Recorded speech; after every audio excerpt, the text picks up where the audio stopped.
Welcome to this week's edition of Cav Country. I'm Army Sergeant Jesse Granger, and today we'll meet a couple of soldiers who are helping in the fight by taking on some different missions, and we'll check out how soldiers are dealing with the beginning of summer here in Baghdad. But first, there's a line in the warrior ethos which states, "I will never leave a fallen comrade." The truth of that line has been evident recently in the actions of the soldiers of Multinational Division Baghdad. Striker troops responded within minutes, making their way south from Baghdad to Yusufia to begin the search for 3 missing soldiers. In just hours, soldiers with the 1st Battalion 23rd Infantry Regiment were on the ground combing the villages and farmlands of Yusufia and Mahmudiya in hopes of recovering their missing comrades. The military has offered a $200,000 reward to local citizens for information leading to the recovery of the missing soldiers. Thousands of troops have been searching since the incident occurred, but haven't given up hope. You need hope. If you're in a situation like that, I pray for these guys every minute. So one thing that you can't give up on is hope that your fellow soldiers are out there looking for you. And so we hope that they're still safe. You know, I know they're not in the best circumstances, but hopefully they're trying to get out, to escape, and we'll be there ready to pick them up and bring them home. Major General William Caldwell, a spokesman for forces in Iraq, has said, "We will never stop searching for our soldiers until their status has been definitely determined." When soldiers are injured in combat, it can take a while before they're ready to get back into action. I met one wounded soldier recently who's still doing what he can to help his comrades accomplish the mission. Monitoring communications for 2 infantry companies can be a busy job. Last calling station, Discovery. I monitor the VoIP phone, Alpha and Charlie companies, company radios, the ICOM, and I also have the internet hooked up to the computer. Private First Class Sonny Silva, an infantry soldier, spends every day working in this dual company command post, but he doesn't like it. I would never picture myself being a CP kind of guy. I hate talking on the radios. I hate the ICOMs, but it has to be done. Roger. It wasn't always like this, though. Command awake, over. 2 months ago, Private Silva spent every day driving a Bradley fighting vehicle through the streets of Baghdad. But that all changed in an instant. We were hit with the EFP. I wasn't unconscious, but I wasn't myself. I was like in a daze. That's one of the holes where the EFP hit. My gunner, I remember he looked down at me and told me, "Let's go." To myself, I told myself, okay, I have to get up and go, but I was unable to move. Private Silva and his comrades made a harrowing escape, but they were not left unscathed. When the Bradley got hit, it hit towards the engine, which is kind of where I am, and set it on fire. So they call it like a flash burn. This is my leg, my left leg. I got some cuts, a little bit of burns, and really bad bruising on my leg. Private Silva has been on the long road to recovery ever since that day. Despite his brush with danger, however, he's still eager to get back out. I do miss not being out in the sector with my friends, my brothers, the guys out there. I really do wish I could be out there with them right now. Until then, Private Silva will continue doing a job that has to be done. Roger, I'll look into that right now. And looking forward to the time when he can rejoin the voices he hears every day on the other end of the radio. See what he says. Now, while Private Silva mans the radios, Army Private Ashley Torres takes us on patrol with an Army cook who's taking on a different role and shows us what one female soldier can bring to the table. She brings a lot of snacks in the vehicle, and like, you get hungry out here, she brings snacks. And that's definitely the #1 thing about Specialist Coleman. Steve is talking about his fellow soldier, Specialist Diana Coleman, a female searcher who's spending her time in Iraq working for combat arms instead of working in the kitchen.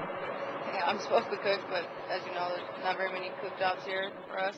So when we came down to Baghdad in December, we were tasked out, the females were tasked out in all our companies to be female searchers.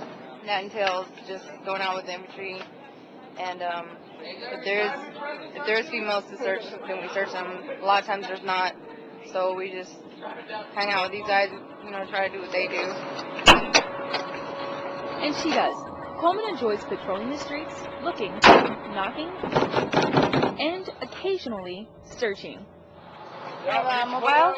Okay. Coleman's been tasked to the Striker Brigade for nearly 5 months. She sees this as an opportunity to get to know the people and culture that surround her. I learned some Arabic, learn, you know, like how to work with those local nationals. I find that a lot of little girls attracted me because, you know, they don't really have a little role model for themselves as far as female figure. So I think that's kind of neat. Coleman knows that what she's doing is important, even if it's not her real job. Private Ashley Torres, 7th MPAD, Baghdad, Iraq.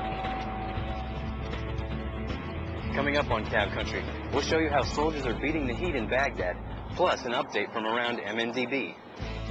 It's only May here in Baghdad, but soldiers are already seeing triple-digit heat. In this next piece, Sergeant Holly Jensen shows us how tough the heat can be, and the best way to beat it. It's like an oven. It's just the beginning of summer in Baghdad, but troops are already feeling the effects of the 110-degree heat. As troops continue their door-to-door operations as part of the Baghdad security plan, there is only one thing to do to stay hydrated and fit for duty. Drink a lot of water. Put water on your body.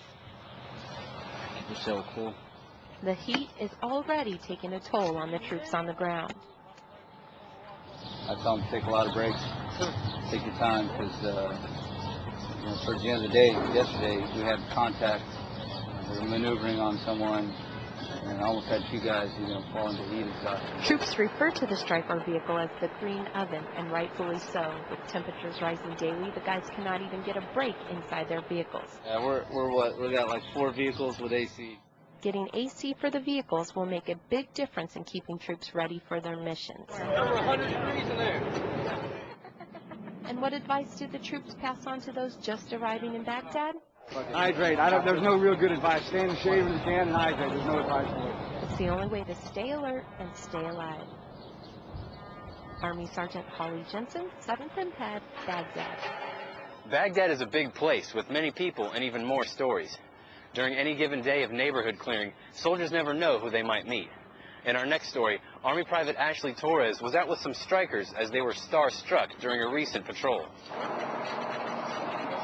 For those who patrol the streets of Baghdad, it's common to find that their neighborhoods are a lot like ours. They have gardens, children playing, and hobbies, like this local resident. Yeah, that was definitely Mr. Miyagi looking. Yeah, it was with the little facial hair there. And that's what I was thinking when I saw him, too. He looked more like Mr. Miyagi than he did that Iraqi local national. He didn't pass on the chance to show these soldiers some moves. Yes? Just take it to side. Oh, to the side? To side, and after that, you have give them some balance. Okay. Yes. Yes, something like this. I'm taking the bushes out. That's okay. You're fine. We had to start off with the waxing a little bit, start off with the basics, but then we worked up in the first 5 minutes, we went over the basics, and the last 5 minutes, we worked up to the nunchuck side technique. Ooh. Take my teeth out. But it wasn't just a demonstration. It was a lasting impression. It's actually pretty cool, I guess. I've never really seen Iraqi local nationals where I can do that kind of stuff, so it's kind of interesting to see that. Interactions like these show how warriors from different backgrounds can learn from each other and get along.